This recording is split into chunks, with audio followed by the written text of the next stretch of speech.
এখন বুঝেন তো, উটনি আসছে, মহিলা উটনি, তো সাধারণত মহিলা উটনি তিনি তো দুধ দিবে, তো এটা এমন উটনি যেটার বাচ্চা হবে না, বুঝলেন, এটা বাচ্চা হবে না, তো বাচ্চা না হইলে কি আসবে না, দুধ আসবে না। তো সালেহ নবী বললেন ঠিক আছে, এমন একটা উটনি আসবে যেটার বাচ্চা হবে না। এখন তাদের আরেকটা ফন্দি আছে এখানে এটা করার। এখন সালেহ নবীরে বললেন, সালেহ এটার যেহেতু বাচ্চা নাই, এক কাজ করো, আল্লাহরে বলো এই বাচ্চা ছাড়া উটনি যেন আমাদেরকে দুধ পান করায়, আমরা দুধ খাবো। সালেহ নবী বললেন আল্লাহ ওটের দুধ খাওয়ায় দেখান। আল্লাহ বললেন গ্রহণ করা হলো। এদের সবাইকে বলেন বালতি টালতি যা আছে সব নিয়ে আসতে বলেন। এলাকার মধ্যে তাদের যা যা ছিল দুধ দেওয়ার মতো তারা সব পাত্র বাসন তোষণ নিয়ে আসছে, দুধ দহন করতেছে, দুধ আর শেষ হয় না। এবার আল্লাহ সালেহ নবীকে বললেন আল্লাহ তারা ঈমান আনবে না, তারা শুধু শুধু দেখতে চাইছে এটা, যাই হোক এটা আল্লাহর নিদর্শন। আল্লাহ কোরআনে বলে দিয়েছেন নাকাতুল্লাহি লাকুম আয়াতা, এটা আল্লাহর নিদর্শন তোমাদের জন্য। জারুহা, এটাকে ছেড়ে দিও মাঠে, তাকুল ফি আরদিল্লাহ, এটা মাঠে চষে বেড়াবে আর আল্লাহর নিয়ামত উপভোগ করবে, ভোগ করবে, নাজ নিয়ামত ভোগ করবে। এটারে তোমরা কেউ স্পর্শ করবা না খারাপ নিয়তে, অন্যথায় তোমাদের উপর আযাব আসবে। সালেহ নবী জানায়া দিলেন তোমরা কিন্তু আল্লাহর এই কুদরতটার উপরে কোনো হামলা চালাও না, এটা আল্লাহ নিদর্শন, যদি এটার উপরে কোনো আঘাত আসে তাহলে তোমাদের উপর গজব আসবে। সালেহ নবী জানায়া দিলেন এই উটনি পানি পান করবে, তোমাদের পশুগুলা উটনি পানি পান করবে কিভাবে, লাহা শিরবুন ওয়া লাকুম শিরবু ইয়াউমিন মা'লুম। আল্লাহ যে উটনিটা পাঠাইছে এই উটনি একদিন পানি পান করবে, তোমাদের পশুগুলো একদিন পানি পান করবে। সাবধান, কেউ এই উটনির উপর অবৈধভাবে স্পর্শ করবা না, খারাপ নিয়তে স্পর্শ করবা না। একদিন রাতের বেলা এলাকার মধ্যে 9 জনের একটা ডাকাতের দল আছে, এই 9 জন ডাকাত পরামর্শ করছে একটা কাজ করলে কেমন হয়, কি করব। সালেহ নবীর যে উটনি আছে এই উটনিটারে রাতের বেলা হত্যা করি। 19 পারার 20 নম্বর পৃষ্ঠা আছে। وكان في المدينة 9 رهط يفسدون في الأرض ولا يصلحون। 9 জনের একটা ডাকাতের গ্রুপ ছিল, এই 9 জনের ডাকাতের গ্রুপ তারা নিয়ত করছে কি করবে, সালেহ নবীর উটনিটা হত্যা করবে। যেই ভাবনা সেই কাজ, সালেহ নবীর উটনি রাতের বেলা হত্যা করছে। আল্লাহর এই কুদরত নিদর্শনটা তারা হত্যা করছে। নবীর কানে গেছে নবী উটনি তো হত্যা করা হয়েছে। উটনির কাছে সালেহ নবী আইসা দেখে উটনিটারে মার্ডার করা হয়েছে, হত্যা করা হয়েছে। সালেহ নবী বললেন ইন্না লিল্লাহি, এই কাজ কে করছো, গজব আসবে তোমাদের উপর, তাড়াতাড়ি স্বীকার করো। স্বীকার না করলেও আল্লাহ আমারে জানায়া দিবে। বলেন তো জানায়া দিবে কে? 9 জনের ডাকাত টেনশনে পড়ে গেছে, ইন্না লিল্লাহ। জানায়া দিলে তো আমগো নামই কইয়া দিব আল্লাহ। জানাই দিলে কার নাম আসবে, তাদের নাম। এই 9 জনের রাতের বেলা শপথ করছে কি, লানুবাইকিতান্নাহু ওয়া আহলাহু, এক কাজ করি সালেহ নবীরে যেন আল্লাহ না জানাইতে পারে, জানানোর আগেই সালেহ নবীরে আজকে রাতে শেষ করে দিই। আছে 19 পারা 20 নম্বর পৃষ্ঠা। লানুবাইকিতান্না ওয়া আহলাহু, আজকে রাতে সালেহ নবীর উপর হামলা চালায় তারে শেষ করব, ওয়া আহলা, তার পরিবারকে শেষ করব। সুম্মা লানাকুলান্না লিওয়ালিহি মা শাহিদনা মাহলিকা আহলি ওয়া ইন্না লাসাদিকুন। অতঃপর সালেহ নবীর কেউ যদি সন্দেহ করে আমাদেরকে বলে তোমরা মনে হয় নবীর হত্যা করছো, আমরা বলবো না না, এগুলো আমরা মানে আগে থেকে পরামর্শ, মারবো, মারার পরে কোনো আমরা মানিনি। রাতের বেলা পাহাড়ের পিছনে গিয়ে লুকিয়ে রইছে। টার্গেট হলো নবী যখন রাতের বেলা উঠবে আল্লাহর ইবাদত বন্দেগী কিছু করবে, ওই টাইমে হামলা চালাবে। নবী উঠছে রাতের বেলা, ডাকাত দল হামলা চালাইছে, কে যেন উল্টা তাদের উপর হামলা চালাইছে। কয়বার হইল হামলা? দ্বিতীয়বার আবার হামলা চালাইছে, কে যেন দ্বিতীয়বার উল্টা হামলা চালাইছে। কয়বার হলো? এবার পাক্কা নিয়ত, তৃতীয়বার ফাইনাল আক্রমণ করবে। 2 বার ব্যর্থ হয়েছে, তৃতীয়বার ফাইনাল আক্রমণ করতে গেছে, কে যেন ফাইনাল আক্রমণ করে 9 জনকে শেষ করে দিচ্ছে। ডাকাত দলের পরিবার খোঁজাখুঁজি শুরু করছে, কোথায় গেল। খুঁজতে খুঁজতে গিয়ে দেখে কি সালেহ নবীর বাসার সামনে, বাড়ির সামনে পাহাড় আছে, পাহাড়ের পিছনে 9 জনের লাশ পড়া। এখন আপনারাই বলেন সন্দেহটা কার উপর যাবে? নবীর উপর যাবে সন্দেহ। তারা প্ল্যান করছিল নবীরে মারবে, এখন উল্টা দেখে নবীর বাসার সামনে পাহাড়, পাহাড়ের পিছনে 9 জনের লাশ। স্বাভাবিকভাবে ওখানে আর নবীর বাড়ি ছাড়া কারো বাড়ি নাই, তো এই বাড়ির উপরেই তো সন্দেহ যাবে। পরিবারের লোকেরা বলল সালেহ আমরা আপনাকে সন্দেহ করতেছি। সালেহ নবী বললেন আল্লাহ নবী কখনো মিথ্যা বলে না, এটা আমি জানি না, বাকি আল্লাহ মানে জানায় দিবে মূল ঘটনা, যেগুলো বললো কেমনে। আল্লাহ জানায় দিছে নবী সালেহ আপনারে এরা মারতে চাইছিল, ফেরেশতাদের মাধ্যমে আমি এগুলো শেষ করে দিছি। সুবহানাল্লাহ সুবহানাল্লাহ। আল্লাহ বলেন ওয়া ফিরআউনা যিল আউতা ওয়া সামুদাল্লাযীনা জাবুস সখরা বিল ওয়াদ। আপনি কি দেখেন না আপনার রব সামুদ জাতির সাথে কেমন আচরণ করছে? যারা পাথর কাইটা উপত্যকা তৈরি করত, বিশাল বড় বড় উপত্যকার মধ্যে পাথর কাইটা তারা ঘর বাড়ি নির্মাণ করত। সামুদ জাতিকে সালেহ নবী জানায়া দিলেন অপরাধ সম্পর্কে আমি জেনে ফেলেছি, ওই 9 জন অপরাধ ঘটাইছে। এই 9 জন আমাকে রাতের বেলা হত্যা করতে চেয়েছিল, উল্টা ফেরেশতাদের মাধ্যমে আল্লাহ তাদেরকে ধ্বংস করে দিয়েছে। সামুদ জাতিকে বললেন অপেক্ষা করো, ঈমান না আনার কারণে আর 3 দিন তোমরা উপভোগ করে নাও। তামাত্তাউ ফি দারিকুম সালাসাতা আইয়াম, 3 দিন ভালোভাবে যা খাওয়ার খায়া নাও, 3 দিন পর গজব আসবে। কয়দিন? 3 দিন। যালিকা ওয়াদুন গায়রু মাকযুব, এটা মিথ্যা হবে না, আল্লাহ ওয়াদা করছে। এক রাত গেছে, রাতের পর সামুদ জাতি দেখে তাদের শরীরের কালার পরিবর্তন হয়ে গেছে। এক রাত যাবে ঘটনাকে আমাদের কালার এমন কেন? স্ত্রীর কালার ভিন্ন, স্ত্রী দেখে স্বামীর কালার অন্যরকম। দ্বিতীয় রাত গেছে, দ্বিতীয় রাতে তাদের কালার অন্যরকম হয়ে গেছে। তৃতীয় রাত যাওয়ার পর তাদের কালার একদম কালো হয়ে গেছে, কেউ লেখছে লাল কালার, কঠিন বর্ণ ধারণ করছে। সালেহ নবী বললেন গজব এসে যাবে, আমি চলে যাচ্ছি এলাকা ছেড়ে, তোমাদের উপর গজব আসবে। তো গজব আসছে আপনার কিভাবে? হালকা একটা বাতাস আসছে। সামুদ জাতি কয় এটা তো ঠান্ডা আরামদায়ক বাতাস, মনে হয় কোনো আমাদের উপর কোনো নিয়ামত আইতেছে, ভালো কিছু আসছে। একটু পরে আস্তে আস্তে তাদের উপরে আপনার পাথর বৃষ্টি, আরো ভয়ঙ্কর আযাব তাদের উপরে শুরু হলো। সামুদ জাতিকে আল্লাহ ধ্বংস করে দিলেন। আল্লাহ বললেন হাবিব আপনি কি ভেবে দেখেছেন সামুদ জাতির ব্যাপারে আপনার রব কিভাবে ধ্বংস করছে? ওয়া ফিরআউনা যিল আউতাদ, ফেরাউনের ব্যাপারে, যে ফেরাউন ছিল তিলকওয়ালা, তিলক মানে হলো পেরেকওয়ালা, বিশাল এক বাহিনী নিয়ে রাতের বেলা মুসা নবীকে ধাওয়া করার জন্য পরামর্শ করলো ফেরাউন। আল্লাহ তাআলা মুসা নবীর প্রতি ওহী প্রেরণ করে বললেন আন আসরি বিইবাদি, ও মুসা আপনি আমার ঈমানদার বান্দাদেরকে নিয়ে রাতের বেলায় বের হয়ে যান, ইন্নাকুম মুত্তাবাউন, আপনাদেরকে ধাওয়া করা হবে। 19 পারা 8 নম্বর পৃষ্ঠা, লম্বা আলোচনা আছে, যান যান চলে যান তাড়াতাড়ি। মুসা নবী তার বাহিনী নিয়ে রওনা করলেন। করার পর যাইতে যাইতে সামনে নদী, নীল নদের মধ্যে ইউসুফ নবীর লাশ। ইউসুফ নবীর লাশটা উঠানো হয়, উঠানোর পর মুসা নবী ইউসুফ নবীর ওই লাশ নিয়েও রওনা করলেন, সেটা ভিন্ন আলোচনা। যাইতে যাইতে সামনে সমুদ্র, ওই সমুদ্রের পাশে গিয়ে যখন দাঁড়ায়, মুসা নবীর অনুসারীরা বলতেছে মুসা এখন কি হবে আমাদের? মুসা নবী বললেন কিচ্ছু হবে না। একটু বর তাকায় দেখে ফেরাউন বাহিনী ধাওয়া করতে করতে প্রায় কাছাকাছি চলে আসছে। আল্লাহ তাআলা বলেন ফালাম্মা তারাআল জামআন, দুই দল দেখতেছে, ওই ফেরাউনের বাহিনী দেখতেছে এই যে মুসার বাহিনী। ক্বালা আসহাবু মুসা ইন্না লামুদরাকুন, মুসা নবীর অনুসারীরা বললেন মুসা ধরা খেয়ে গেছে। কয় কিভাবে? ওই যে ফেরাউনের বাহিনী। মুসা নবী জবাব দিলেন কাল্লা, কখনো না। সুবহানাল্লাহ। একবার আপনি ভাবেন সামনে সমুদ্র, পিছনে শত্রু, এর মানে সামনেও বিপদ, পিছনেও। মাঝখানে একদল ইমানদার, তারা বলতেছে ধরা হয়ে গেল। মুসা নবী বললেন কাল্লা ইন্না মাইয়া রাব্বি সায়াহদিন, আমার সাথে আমার রব আছে, তিনি আমার রাস্তা দেখাবেন। মাশাআল্লাহ। আল্লাহ তাআলা বললেন ফাওয়াহাইনা ইলা মুসা আনিদ্রিব বিআসাকাল বাহ, মুসা লাঠিটা দিয়ে সমুদ্রে আঘাত করেন। মুসা নবী আঘাত করলেন, ফানফালাকা ফাকানা কুল্লু ফিরকিন কাত-তাউদিল আযীম, আঘাত করলেন, আঘাত করার পর সমুদ্রের মাঝখানে শুকনা 12টা রাস্তা হয়ে গেছে। সুবহানাল্লাহ। এটা নবীর মুজিজা। আপনি আবার লাঠি দিয়ে বেরেন না কেন নদী থেকে?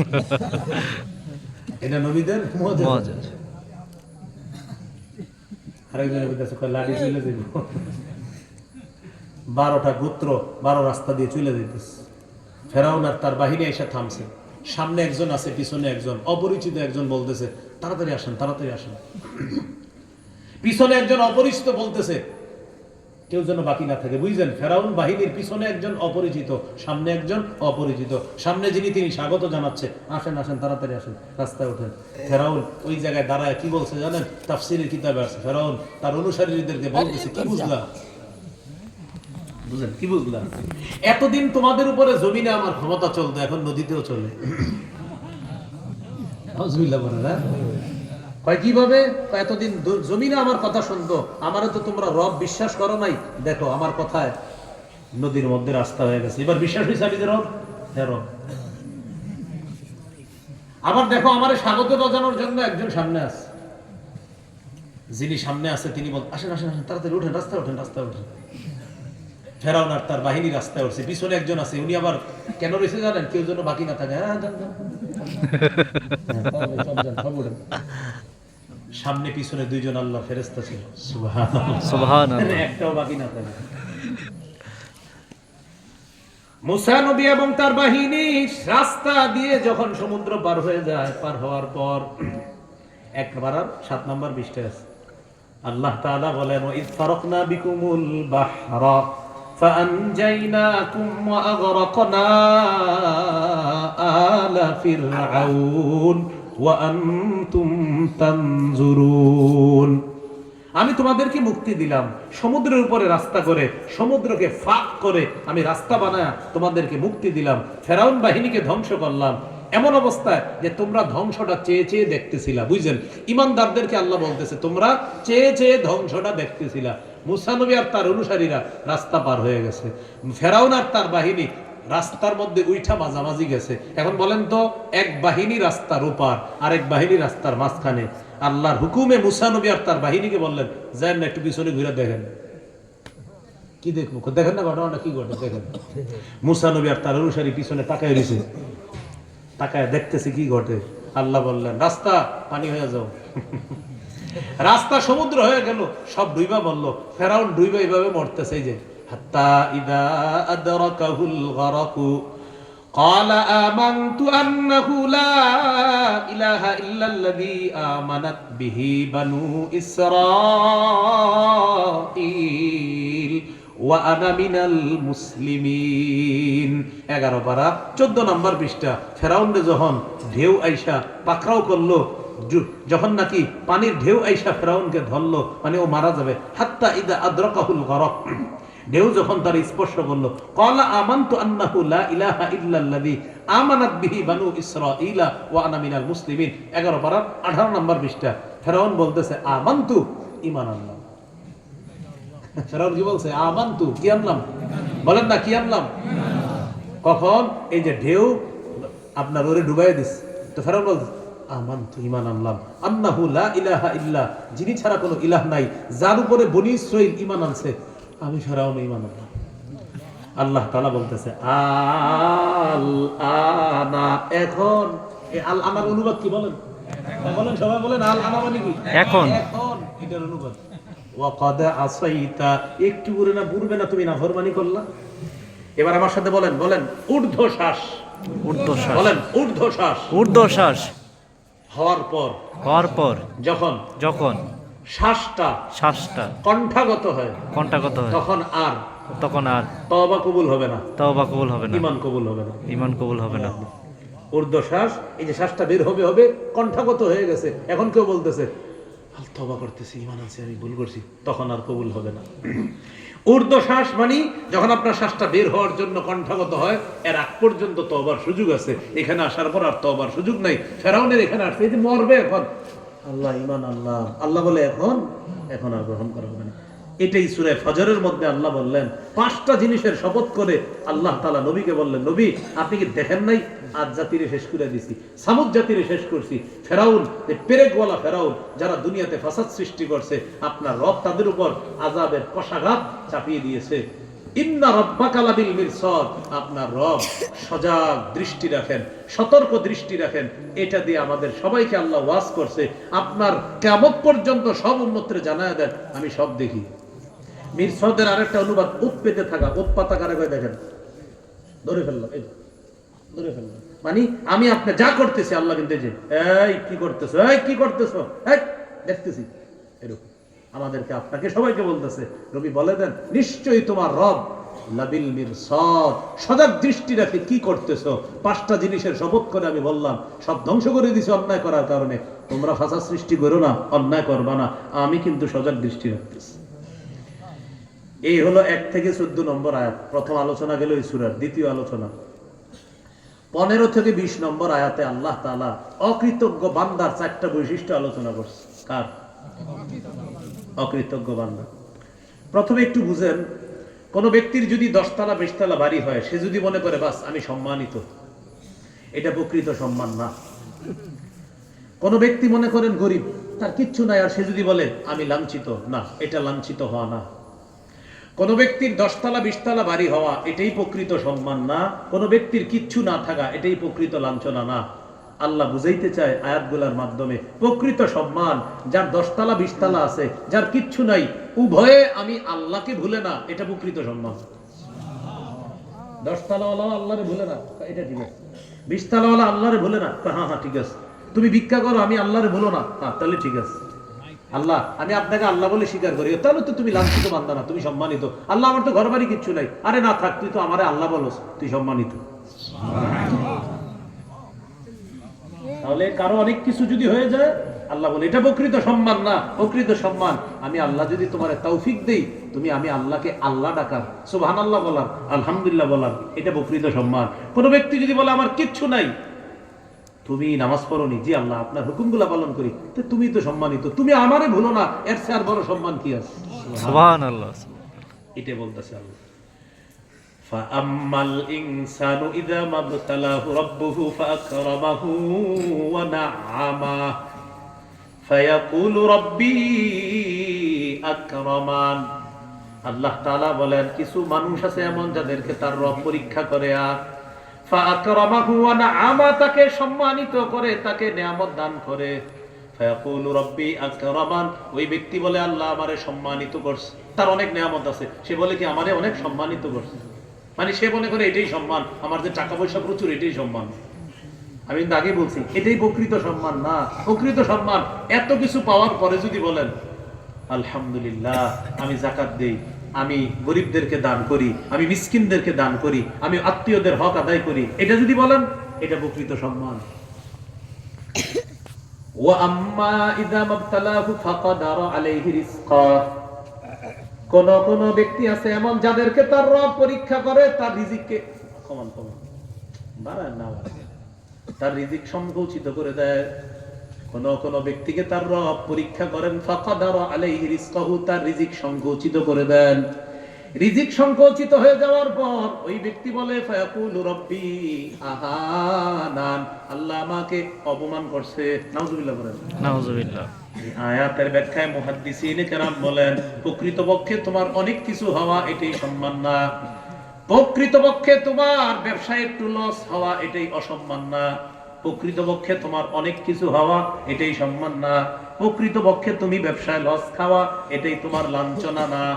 আল্লাহ তাআলা বুঝাইতে চায়, তুমি যদি ব্যবসায় লস খাও, তোমার যদি একটু রিজিক এবছর কমে যায়, ফসল যদি তুমি একটু কম পাও, এরপরেও তুমি আগের মতোই আমি আল্লাহর ইবাদতগুলো যদি করার তৌফিক পাও, গত বছর তুমি 1 কোটি টাকা লাভ করেছো, আমি আল্লাহর ইবাদতগুলো নাই, এই বছর তুমি 1 লক্ষ টাকা লাভ করছো, এরপরও আমি আল্লাহকে ভুলো নাই, আল্লাহ বলেন এটাই হলো প্রকৃত সম্মান। হুজুর গত বছর প্রচুর লাভ হয়েছে, আলহামদুলিল্লাহ। এই বছর হুজুর বেশি লাভ হয় নাই, মাত্র 1 লাখ টাকা লাভ হয়েছে, তাও হুজুর আলহামদুলিল্লাহ, আল্লাহর ফয়সালা আমি খুশি। আল্লাহ বলে এটাই তো সম্মান।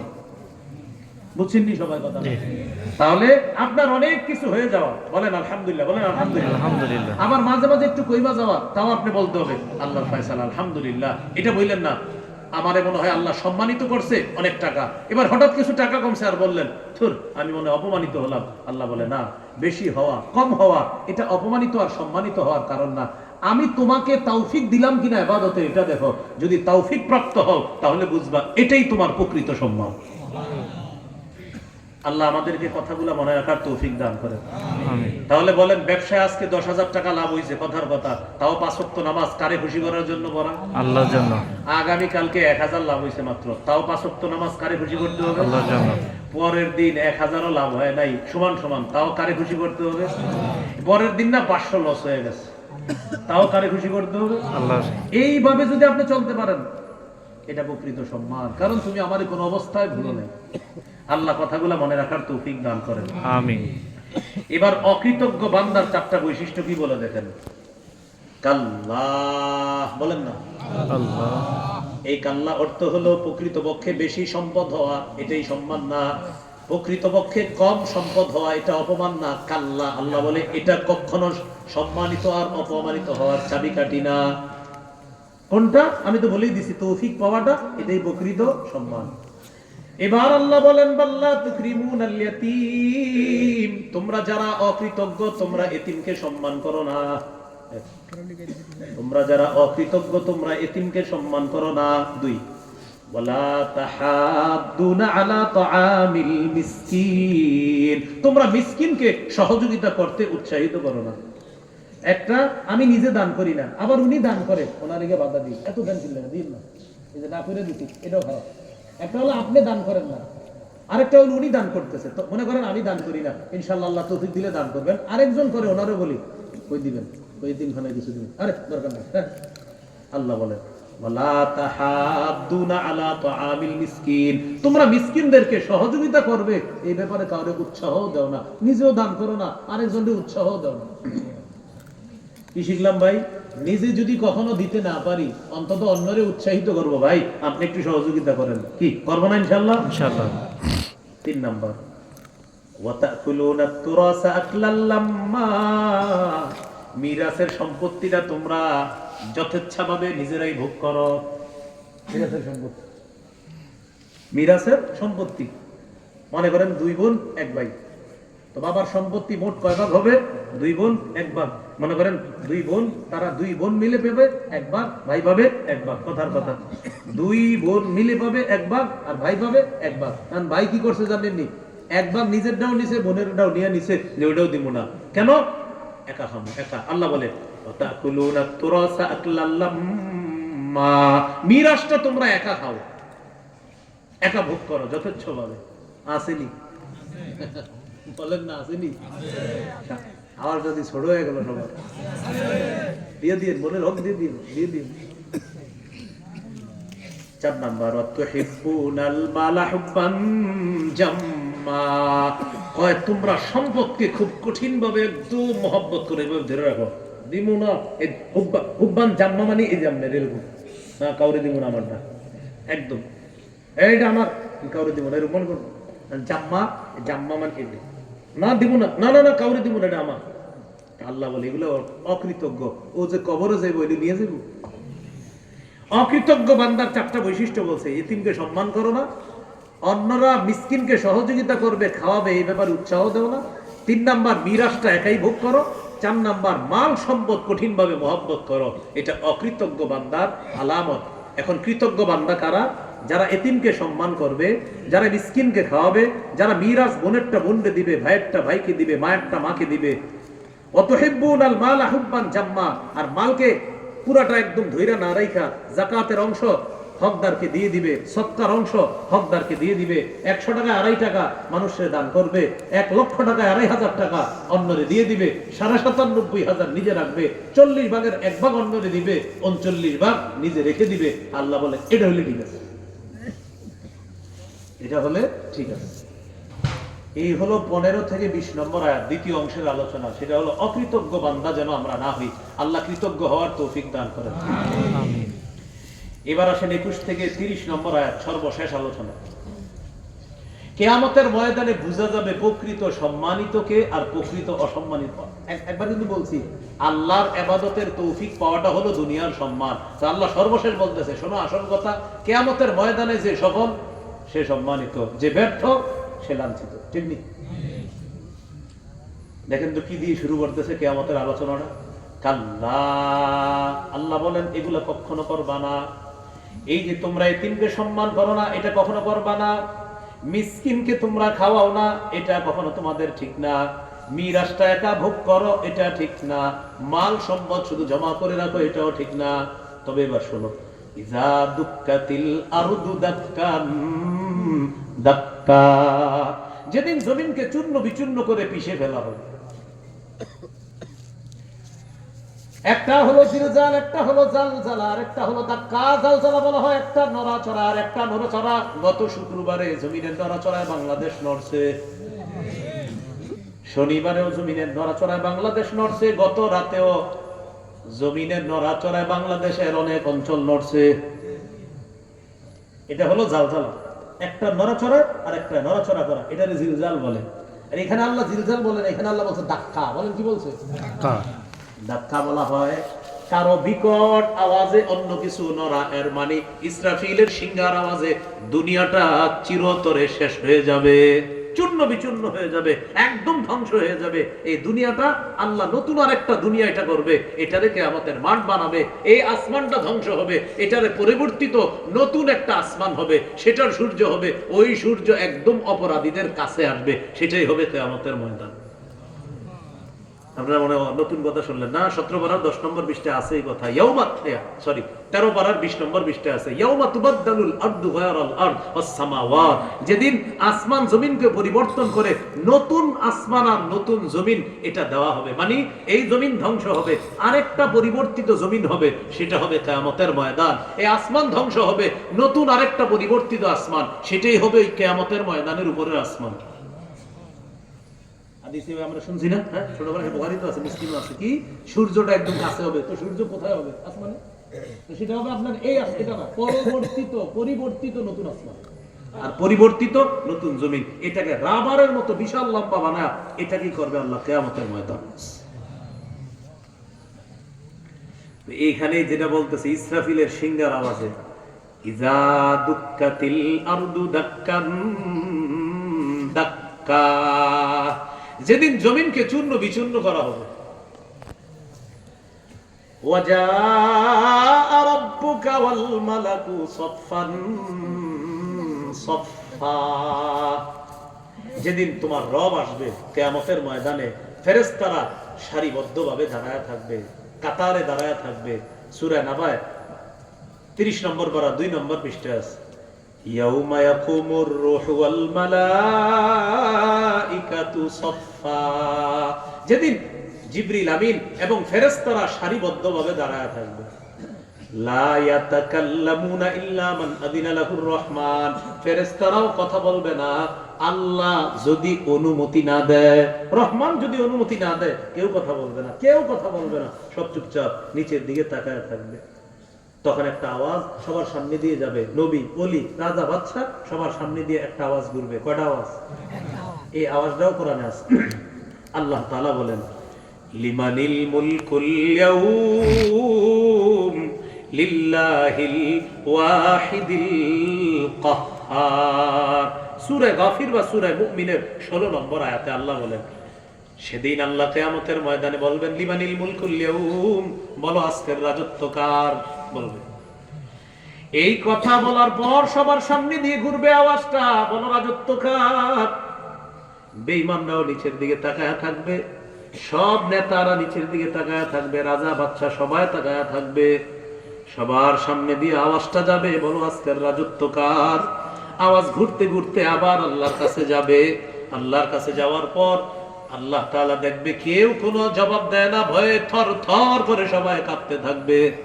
আল্লাহ জবাব দিয়ে দিবে, লিল্লাহিল ওয়াহিদিল কাহ্হার, মহা ক্ষমতাধর আমি আল্লাহর রাজত্ব আজকে। আল্লাহ জবাব দিয়ে দিবে, আমার রাজত্ব আজকে ক্ষমতাধর আমি আল্লাহর রাজত্ব, আর কারো রাজত্ব নাই, আজকে আমার রাজত্ব।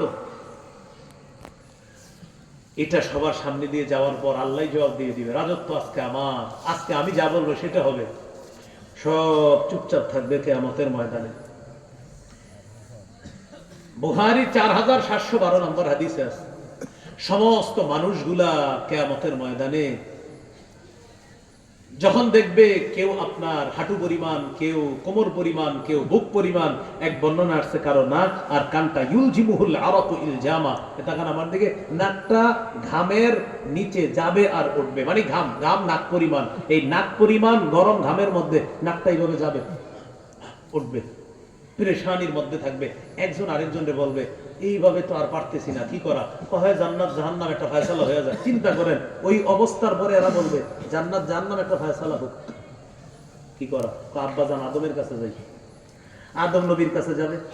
আদম নবী বিভিন্ন কথা বলবে আমি পারবো না সুপারিশ করতে। নূহ নবীর কাছে যাও। নূহ নবীও বলবে আমি পারবো না, তোমরা এক কাজ করো ইব্রাহিম নবীর কাছে যাও। ইব্রাহিম নবীও তিনটা বিষয় সামনে এনে বলবে আমি পারবো না, তোমরা মুসা নবীর কাছে যাও। মুসা নবী দুটি বিষয় সামনে আনবে, এনে বলবে আমি পারবো না। কোন বর্ণনা একটি বিষয় সামনে আনবে, এনে বলবে আমি পারবো না, ঈসা নবীর কাছে যাও। আর প্রত্যেক নবী কি বলবে জানেন? প্রত্যেক নবী বলবে আমি আমারে নিয়ে পেরেশানির মধ্যে আছি, আল্লাহ যদি আমারে ধরে ফেলে। আদম নবী একটা কারণ দেখাবে, বলবে এটার জন্য যদি আল্লাহ আমারে ধরে। নূহ নবীও একটা কারণ দেখায় বলবে আল্লাহ যদি ধরে। ইব্রাহিম নবী তিনটা কারণ দেখায় বলবে যদি আল্লাহ ধরে। মুসা নবী একটা দেখায় বলবে যদি ধরে। এক কাজ করো ঈসা নবীর কাছে যাও, আল্লাহ তাআলা তারে বাবা সারা দুনিয়াতে আল্লাহর ক্ষমতা আল্লাহ দেখাই দিছে, তারে মায়ের পেট থেকে দুনিয়াতে আনছে, ঈসা নবীর কাছে যাও। ঈসা নবীর কাছে গেলে ঈসা নবী এগুলা না বইলা বলবে এক কাজ করো আমার সাথে চলো। তখন সবাই মিলে আমাদের নবীর কাছে যাবে। সুবহানাল্লাহ। আমাদের নবী বলেন ফায়াতুনি, তারা আমার কাছে আসবে। আসার পর এসে দেখবে আমাকে, আমি আসি এক জায়গায় মাকামা মাহমুদার নিচে আসি, এখানে আমাকে পাওয়ার পর আমি তাদেরকে নিয়ে আতি তাহতাল আরশ, আরশের নিচে আসবো। আসার পর আসজুদু, অথবা আমি কি করব, খিরতু সাজিদান লিরাব্বি, রবের দরবারে সিজদায় পড়ে যাব। আল্লাহ আল্লাহ আল্লাহ কিছু একটা করেন। তখন আল্লাহর পক্ষ থেকে বলা হবে ইরফা রাসাক, হাবিব মাথা উঠান, আপনি মাথা উঠান। সুবহানাল্লাহ সুবহানাল্লাহ। অশফা তুশাফা, আপনি সুপারিশ করেন, আপনার সুপারিশ গ্রহণ করা হবে। সুবহানাল্লাহ। কুল তুসমা, আপনি বলেন আপনার কথা শোনা হবে। সাল তুত, হাবিব আপনি কিছু চাইবেন, চান আপনাকে দেওয়া হবে। হাবিব মাথা উঠান, এক নাম্বার। দুই নাম্বার, হাবিব আপনি বলবেন কিছু, বলেন আপনার কথা শোনা হবে। তিন, হাবিব কিছু চাইবেন, আপনি চান আপনাকে দেওয়া হবে। হাবিব আরেকটা বিষয়, আপনি সুপারিশ করবেন, করেন, আপনার সুপারিশ গ্রহণ করা হবে। সুবহানাল্লাহ সুবহানাল্লাহ। তখন নবীজি বলবে আল্লাহ কিয়ামতের মাঠটা একটা বিচার ব্যবস্থা হওয়ার কথা, ওইটা আপনি শুরু করেন। তখন আমাদের নবীজির সুপারিশে কিয়ামতের ময়দানের বিচার ব্যবস্থাটা শুরু হবে। এই তখন আল্লাহ আসবে আর ফেরেশতারা সব সারিবদ্ধভাবে দাঁড়ায় থাকবে, কিচ্ছু হবে না, চুপচাপ সবাই দাঁড়ায় থাকবে। কি ঘটনা ঘটবে আল্লাহ বলেন ওয়াজিআ ইয়াউমাইযিন বিজাহান্নাম, সেদিন জাহান্নামটাকে আনা হবে, জাহান্নাম আনা হবে।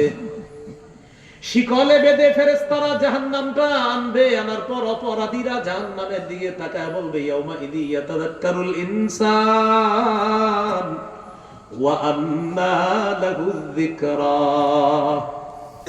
সেদিন মানুষ স্মরণ করবে হ্যাঁ দুনিয়ার মধ্যে এটা কেন করলাম, ওটা কেন করলাম না, ওটা কেন করলাম, ওটা কেন করলাম না, এরকম স্মরণ করবে। আল্লাহ তাআলা বলেন ওয়া আন্না লাহু যিকরা, এই স্মরণ আর কি কাজে আসবে, এই স্মরণ আর কি কাজে আসবে। ইয়াউমাইযি ইয়াতাযাক্কারুল ইনসানের আরেকটা অনুবাদ, সেদিন মানুষ উপদেশ গ্রহণ করতে চাইবে। আল্লাহ বলেন ওয়া আন্না লাহু যিকরা, এই কিসের উপদেশ, আজকে কিসের উপদেশ? উপদেশ সব দুনিয়াতে ছিল, এখানে নেই। এরপর ওই ব্যক্তি বলবে ইয়াকুলু ইয়া লাইতানি কদ্দামতু লিহায়াতি, সেদিন বলবে হায় আমি যদি দুনিয়া থেকে আসার আগেই কিছু পাঠায়া দিতাম, আমি জীবিত থাকা অবস্থায় যদি আগে থেকে কিছু পাঠাইতাম। বুঝলেন এখন আমরা কি আছি, বলেন কি আছি? এ বলবে কি আমি জীবিত থাকতে যদি আগে কিছু পাঠাইতাম কবরের জন্য, হাসরের জন্য। ফায়াউমাইযিল লা ইউআযযিবু আযাবাহু আহাদ, এই আয়াতের অনুবাদ সেদিন আল্লাহর মতো কেউ শাস্তি দিবে না, আল্লাহর শাস্তি দেওয়ার মতো কেউ শাস্তি দিতে পারবে না। আয়াতের ব্যাখ্যায় মুফাসসিরিনে কেরাম বলেন আল্লাহ ছাড়া সেখানে শাস্তি দেওয়ার মতো কেউ নাই। এরপরে আল্লাহ বলেন যদি কেউ শাস্তি দিত, সারা দুনিয়ার সবাই শাস্তি দেওয়ার পরেও আমি যে শাস্তিটা দিব আমার মতো কেউ শাস্তি দিতে পারবে না। দেখছেন নি আল্লাহ কাহ্হার, আল্লাহ রহমান আবার কাহ্হার, প্রতাপশালী। আল্লাহ বলতেছে আমি যে শাস্তিটা দিব এটা কেউ দিতে পারবে না। আল্লাহ পুরা দুনিয়া মিলেও না, না পুরা দুনিয়া মিলেও না, শাস্তি যত কঠিন থেকে কঠিন তোমরা দিতে পারো দাও, এরপরে আমি যেটা দিব সেটা কেউ পারবে না। ভাবেন তো কথাটা কি বলছে আল্লাহ, ওয়ালা ইউসিকু ওয়াসাকাহু আহাদ। আল্লাহ তাআলা বলেন আল্লাহর বাঁধার মতো কেউ বাঁধতে পারবে না, আল্লাহ যেই বাঁধাটা বাঁধবে এরকম কেউ বাঁধতে পারবে না। আমি আপনি দুনিয়ার মধ্যে আসামিবাদী চোরবাদী, আল্লাহ বলেন আমার বাঁধার মতো কেউ বাঁধতে পারবে না। সূরা মাআরিজের মধ্যে আছে ফি সিলসিলাতিন দারউহা 70 যিরাআন ফাসলুকু, শিকলের মধ্যে পেঁচানো হবে, নাক দিয়ে শিকলটা ঢুকিয়ে পিছনের রাস্তা দিয়ে বের করা হবে, এরপর শিকলের মধ্যে পেঁচানো হবে, জাহান্নামের পারে নিয়ে বলা হবে সল্লু, এটার ধাক্কা মাইরা জাহান্নামের মধ্যে ফেলে দাও, ধাক্কা মারো ধাক্কা মারো ধাক্কা মাইরা জাহান্নামে ফেলাও। আল্লাহ বলেন ওয়ালা ইউসিকু ওয়াসাকাহু আহাদ, ইউসিকু ওয়াসাকাহু মানে আল্লাহর বাধার মতো কেউ বাঁচতে পারবে না। এটা হলো হতবাগা। বলেন কারা, বলেন কারা, মনে আসেনি? আল্লাহ বলছে কিয়ামতের ময়দানে প্রকৃত ফয়সালা হবে কে আসলে লাঞ্ছিত আর কে সম্মানিত। তাহলে এখন এতক্ষণ যার কথা বলা হলো সে সম্মানিত না লাঞ্ছিত? লাঞ্ছিত। এবার আল্লাহ বলেন ইয়া আইয়াতুহান নাফসুল মুতমাইন্না, কিয়ামতের ময়দানে আল্লাহ তার প্রিয় বান্দাদেরকে বলবে ও প্রশান্ত আত্মার অধিকারী তোমরা কোথায়, আসো আসো আসো, সুবহানাল্লাহ সুবহানাল্লাহ। ইরজিই ইলা রাব্বিকি রাদিয়াতাম মারদিয়া, তুমি তোমার রবের দিকে আসো, রাদিয়াতাম মারদিয়া, সন্তুষ্ট হয়ে সন্তোষ ভাজন হয়ে তুমি তোমার রবের দিকে আসো। তুমিও রবের উপর সন্তুষ্ট, রব তোমার উপর সন্তুষ্ট, তুমি রবের উপর সন্তুষ্ট, রব তোমার প্রতি সন্তুষ্ট। আরে আসো, তোমরা আসো, ওয়াদখুলি ফি ইবাদি, আমার বান্দাদের অন্তর্ভুক্ত হও, ওয়াদখুলি জান্নাতি, ওই যে জান্নাতের দল, এরা আমার বান্দা, এদের সাথে জান্নাতে প্রবেশ করো। সুবহানাল্লাহ। এরা প্রকৃত সম্মানিত, এরা কি সম্মানিত।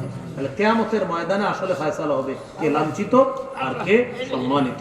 তাহলে যাদেরকে শাস্তি এরা হলো লাঞ্ছিত, আর যাদেরকে আল্লাহ বলবে ও প্রসাদ্য আত্মার অধিকারী আসো, রবের দিকে আসো, আমার বান্দাদের অন্তর্ভুক্ত হও, ওই যে জান্নাতি কাফেলাটা এদের দলভুক্ত হয়ে ওয়াদখুলি জান্নাতি, আমার জান্নাতে প্রবেশ করো। আল্লাহ আমাদেরকে কিয়ামতের ময়দানে আমরা যেন সৌভাগ্যবানদের কাতারে থাকতে পারি, প্রশান্ত আত্মার অধিকারী হয়ে যেন আমরা আল্লাহর কাছে যেতে পারি। আল্লাহ তৌফিক দান করেন। সুবহানাল্লাহি ওয়া বিহামদিহি, সুবহানাকাল্লাহুম্মা ওয়া বিহামদিক, আশহাদু আল্লা ইলাহা ইল্লা আনতা, আস্তাগফিরুকা ওয়া আতুবু ইলাইক। আমরা কেউ উঠাউঠি করব না, আলোচনা হবে, হযরত আসবে, কথা বলবে ইনশাআল্লাহ। হযরত মাওলানা মুফতি নুরুজ্জামান সাহেব মুহাদ্দিস মাওলানা নুরুজ্জামান সাহেব হুজুর আসবেন, কথা বলবেন। এরপরে হয়তো আপনাদের জন্য মেহমানদারি আছে, না মেহমানদারি আছে ইনশাল্লাহ, মেহমানদারি গ্রহণ করে এরপর আপনারা যাবেন। উঠাউঠি প্রয়োজন নাই, মুসাফাও প্রয়োজন নাই, আমরা উঠাউঠি করবো না ইনশাল্লাহ, কেউ উঠাউঠি করবো না। হুজুর কথা বলবে ইনশাল্লাহ। হুজুর যেহেতু 4 দিন তাফসির করছে, আজকে হুজুরের মন মতো হুজুর যতক্ষণ হুজুরের শাস্তিগুলো ইনশাল্লাহ আপনাদেরকে নিয়ে কিছুক্ষণ একদম সমাপ্তির দিকে যাবেন ইনশাল্লাহ। হযরতের কাছে আমিও দোয়া চাই, আপনাদের কাছেও দোয়া চাই। এই পর্যন্ত আপনাদের সামনে 6 বার আসা হলো, হ্যাঁ কয়বার? 6 বার। আল্লাহ তাআলা আমাদের সকলকে প্রকৃত দেখাটা যেন জান্নাতে দেখা করে দেয় ইনশাআল্লাহ। এই প্রত্যাশা আজকে এ পর্যন্ত। আমিন। আসসালামু আলাইকুম ওয়া রাহমাতুল্লাহি ওয়া বারাকাতুহু।